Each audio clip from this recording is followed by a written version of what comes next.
Naka-off yung mic natin. Diyos ko po, Lord Rudy. Mega love shoutout. Magandang hapon sa makulimlim na Baguio City. Ang itim-itim ng clouds at kanina umulan ng malakas na naman. Inuulan po kami dito sa Baguio, Mabs. At mega love shoutout. Magandang hapon. Almost 4 p.m. po ng hapon dito sa Baguio. Shoutout sa mga nasa ibang bansa. Good morning, good afternoon. Kung saan lupalop kayo. Shoutout sa mga kasama natin. Si Mark Bon Jovi, Pangan. Magandang hapon, sir, maestro. Shoutout. Si Gabsat Makoy, imbag nga lamadam kayo po. Musta ka na, Makoy? Nasa Manila ka ba o nasa Isabela ka ngayon? Sara Maldita, shoutout. Arnold, John, Chapno, shoutout, Gabsat. Watching from Antipolo City. Dapat may sungay yan kasi siya yung reyna ng impyerno. Yun lang, Diyos Dado Cuevas. Taktay tayo dyan. Alright? So, Ryan Conesa, nandyan din. Si Maria Pepalisok, Marisa Sunakawa, Ryan Conesa, magandang hapon, Maestro Paul, at sa lahat. Alright, so nabati na po lahat. Sa mga gusto mabanggit yung pangalan nyo, syempre, mag-comment kayo dito para makita yung mga yung mga message nyo, no? O baka may gusto kayo sabihin. But anyway, ito, pag-usapan natin. Nako, si Trillanes, Mabsat, na-interview kanina. Si Senator Trillanes, na-interview. Exclusive interview, former Senator Trillanes IV. Pakinggan natin ito, Mabsat. Tinuldukan, mga kakabsat, no? Diyos ko po. Tinuldukan.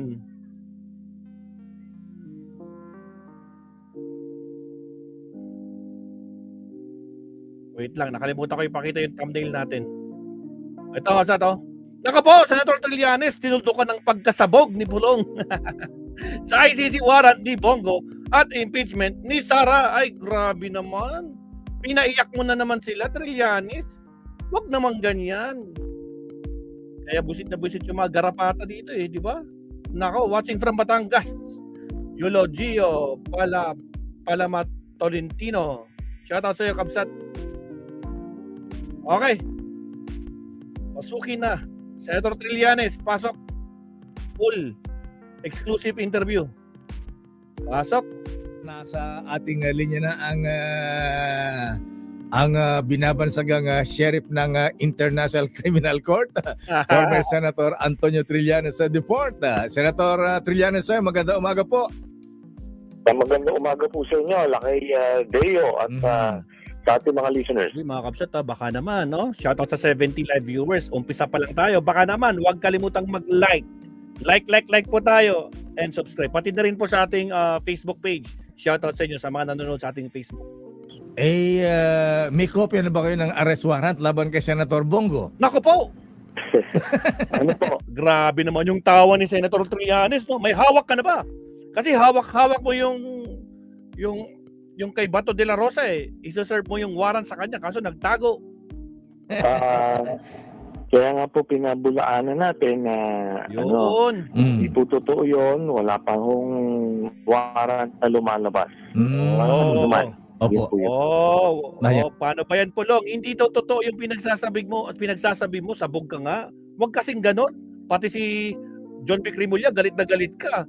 Ay nako, yan na si Trillanes na nagsabi. No? Pero actually, Mabsat, maalala ko, talagang mortal din magkaaway ito. Si Trillanes saka si Pulong, maalala nyo? Nung senador si Trillanes. Sige, kung talagang hindi ka kasabwat, no?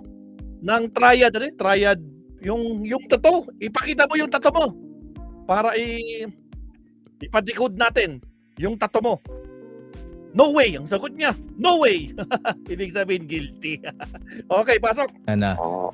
Pero ine-expect ba ninyo na meron ding arrest warrant na ilalabas ang ICC laban kay Senator Bongo? Meron nga ba? Kung meron man siguro mga ilang buwan pa. Ang aantayin po natin. Mag-celebrate kasi medyo malayo-layo pa bago maabot yung threshold. Kasi yung evidence na requirement ng ICC bago pa-issue ng warrant ay certainty of conviction po. Yun yung pinakamataas na level. At yung ordinary, yung tinatawag na probable cause. Ito po, since hindi tayo miyembro, ang hinahanap nilang ebidensya ay certainty Harangan tayo kagad. Harangan tayo kagad. Again, huwag kalimutan mag-like and subscribe. Mga of conviction. Yun po. So ano pa yung hinihintay? May mga ebidensya bang kinakailangan pa para maglabas ng arrest warrant kung meron man laban kay Senator Bongo? Opo, tuloy-tuloy pa rin po yung investigation kasi nila eh. Kaya ang pagkalap ng mga dokumento, pagkausap sa mga testigo ay tuloy-tuloy pa rin po yun. At i-remind ko lang po yung mga kababayan natin, Lakay Deo, Yes, sir. hindi po bawal yun. Hindi po bawal na gawin po yun kasi parte pa ho ito ng obligasyon natin nung tayo ay naging miyembro pa. For as long as yung krimen ay ginawa nung miyembro pa tayo, ay covered pa ho yan ng jurisdiction at sinang-ayunan niya ng Korte Suprema po. Pero kung noon ay hindi pa naman opisyal ang Senator Bongo, kung siya ay parang ang tawag nito ay assistant lamang ng dating Mayor Digong sa Davao, kung pagbabasehan yung mga nakalipas na pangyayari, Senator Trillanes, sir. Yun po ang kanyang public role, yung special assistant to the president. Pero po, may mga testigo na nagsabi na siya yung tagabigay ng bayad at meron din siyang mga utos tungkol sa mga yung pagpatay ng mga kalaban nila ng kanilang drug cartel, yung mga karibal ng kanilang mga drug lord na kakampi, kagaya ni Michael Yang. So ito po yung mga pinatay ng mga Chinese sa loob ng mga kulungan. Ang sabi ng testigo, si Bongo ang pinakang boss nila. Dito po kasi si Bato, sila yung pinaka-boss ng mga pulis na nasa regular na organisasyon ng PNP, yung Oplan Tokhang. Sila yung pumapatay ng mga ordinaryong mamamayan. Yan yung mga nakahandusay sa kalye. Ito namang grupo nila Bongo, ito naman yung pumapatay ng mga kalaban ng mga drug lord na kasabwat nila Duterte. May nadadawit din na Senator Trillanes, sir, itong si General Danao, General Albayal, di ba? Ayan, oo. Ano naman ang kanilang role dito sa campaign against drugs ng Duterte administration noon? Si General Albayalde, sa aking pagkaalam, ito, kung meron mang iimbisigan pa at ma-issue ng warrant, hanggang sa kanya na lang. Tapos si General Danao, siya ay co-perpetrator nung nasa Davao pa si Digong, yung Davao Death Squad. Pero sa akin pagkaalam po ay hindi na po aabot doon sa kanya. Ayan na. Kung hindi aabot doon, kung hindi kakasuhan sa ICC, pwede rito sa local courts natin, Senator, sir. Opo. Yung mga hindi mga hagip ng ICC, maliban doon sa apat, sila naman ay at ito kasama sa iniimbestigahan dito po sa Truth Commission, sila mahagip at pwede silang makasuhan dito ng crimes against humanity. Ganun naman po yun. Ayan. Okay, Senator, sir, ayan na, kayo po ay naging Senator Judge nung inimpeach si dating delayed Chief Justice Renato Corona. Ano ba sa tingin nyo ang mangyayari naman ngayon sa impeachment trial laban kay Vice President Sara? Ito po, kakatapos lang po nung pre-trial proceedings. Kahapon. Kahapon, diniscuss doon kung ilan yung mga testigong ipe-present at ilang araw nila ipe-present. Senator Trillanes, balita ko, testigo ka daw ng mga kampo ni Sara. Ginawa kang testigo ni Sara? Bakit wala na siyang testigo may harap? Bakit ikaw yung ginawa kanyang testigo? Para ma-fix na po yung schedule. So sa July 6 po magsisimula. Ang pangunahin dyan ay yung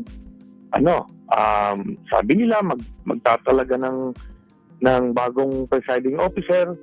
Tapos ito na po yung initial presentation ng yung House Prosecutor saka yung mga defense. Tapos ang mauuna po yung mga prosecutor. Sila po yung magpepresenta ng ebidensya sa pagbungad. Yun po ang mangyayari yan. Ang in-expect po nila, abot ito ng mga October, yung schedule. Ngayon, pero baka may mga delay pa rin po yan. Kasi baka mag-break yan in between nung pagkatapos ng presentation ng ebidensya ng prosecutors, baka mag-break po yan. Tapos baka, yun na, yung after nun, yung defense na. So, mga October ang in-expect nila na decision po. So, June, July, August, mga 5 months ang trial, Senator Trillanes, sir. Mga ganun po. 4 months. 5 months. 4 to 5 months. Justice Corona po, mga ganun din po inabot. January kami nagsimula, tapos Mayo nagdesisyon. Ano sa tingin mo, makoconvict ba ang Vice President Sara? Makoconvict na. Pahirapan yung 16 votes kung ngayon mo bibilangin batay sa pagkiling ng mga senator judges natin, Senator, sir? Ano po, theoretically may numero. Theoretically po, no?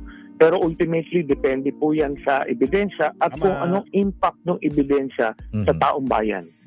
Pagka nakumbinsi po yung mga taong bayan na guilty nga at hindi siya karapat-dapat manatili sa kanyang pwesto, mararamdaman po yan ng mga senador. Kasi yun po ang objective. Kaya po ito quasi-political exercise o quasi-judicial kasi at hindi mga Supreme Court justices binigay ito kasi nga gusto nilang na parte yung kababayan natin dito sa pagiging desisyon, pupulsuhan sila kasi ito ay mga halal ng bayan. Yun po ang reason kung bakit binigay sa mga senador yung pagdidesisyon.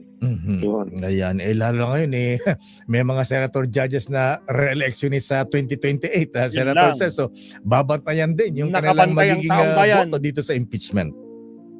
Opo. Kaya talagang kailangan yung desisyon nila ay kumakatawan sa karamihan. Kasi yun po yung bilang representante ng taong bayan, hindi pwedeng salungat yung magiging desisyon nila kasi sabay-sabay naman po tayo manunood at makikita yung ebidensya. Hindi naman pwedeng iba yung appreciation nila doon. Senator Trillanes, sir, kayo pala ay ipapatawag doon na testigo dito sa impeachment trial. Ano naman ang itetestify nyo? Sasabihin nyo sa impeachment court, Senator, sir? Opo. So, ganito po. Naisama po ako sa pangalan naisama po ako ng mga prosecutors doon sa listahan ng kanilang ebidensya at nasama din ako daw sa mga ebidensya ay lista ng testigo ng depensa. Dalawa-dalawa. Testigo ng depensa, hindi prosecution. Parehas. Parehas, okay. Baka ang tinatawag nila dyan hostile witness. Siguro naman baka sinama lang ako nung depensa na testigo nila para pakita nila siguro na hindi sila natatakot sa sasabihin ko. Pero yung sasabihin ko naman po ay bukod sa na-mention ko na nung hearing noong April 22 na ukol sa mga pera na pumasok at natanggap ng bawat pamilyang Duterte, bawat miyembro ng pamilya Duterte, buong pamilya na galing sa illegal na droga.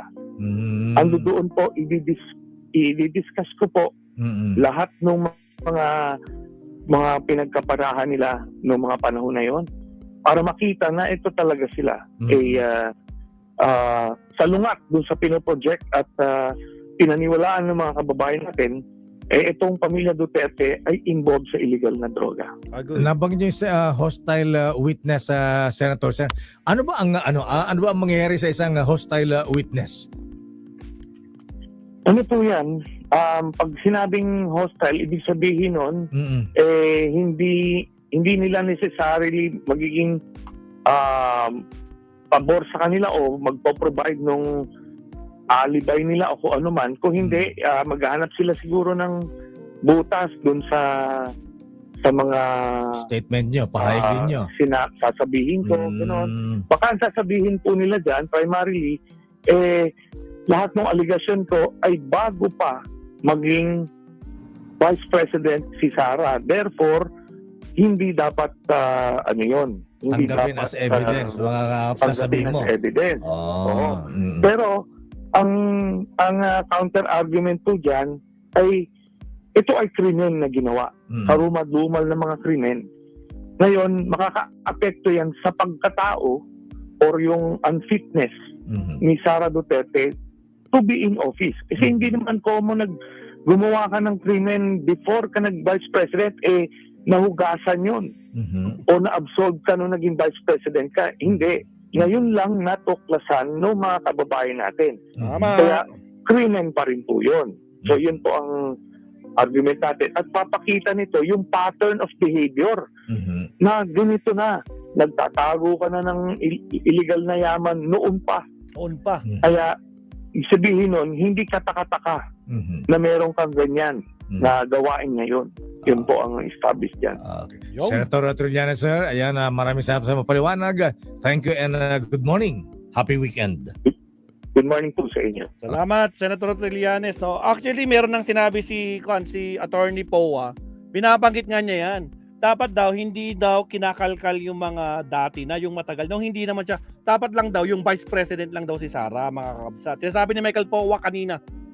Nakita ko sa interview ni Michael Poa kanina. So, sabi niya, dapat yung pagka-Vice President lang niya, ang dapat binibigay nila ng ebidensya, hindi yung mayor siya or kayo mga nakaraan, no? So kabado na sila. Paano ba yan? Bago, grabe naman kasi pasabog mo. Actually, hindi lang si Sara yon, no? Kasama yung pamilya niya, buong pamilya. Pulong, Baste, Kitty, at saka yung second wife. Putragis naman klase naman kasi mga ebidensyang pinasabog mo, Trillanes. Ngayon, gagawin ka nilang testigo? Ha? Testigo ni Sara? Ay, grabe. Ay, nako. Kaya ingat ha, Senator Trillanes. Alam mo na ang gagawin mo dyan. Alright, subtopic tayo, Babsat. Diyos ko po, Rudy. Countdown tayo in 30 seconds. Sa mga bagong pasok, shoutout sa inyo. Huwag kalimutan mag-like and subscribe. Maraming salamat. Countdown tayo muna. Here we go.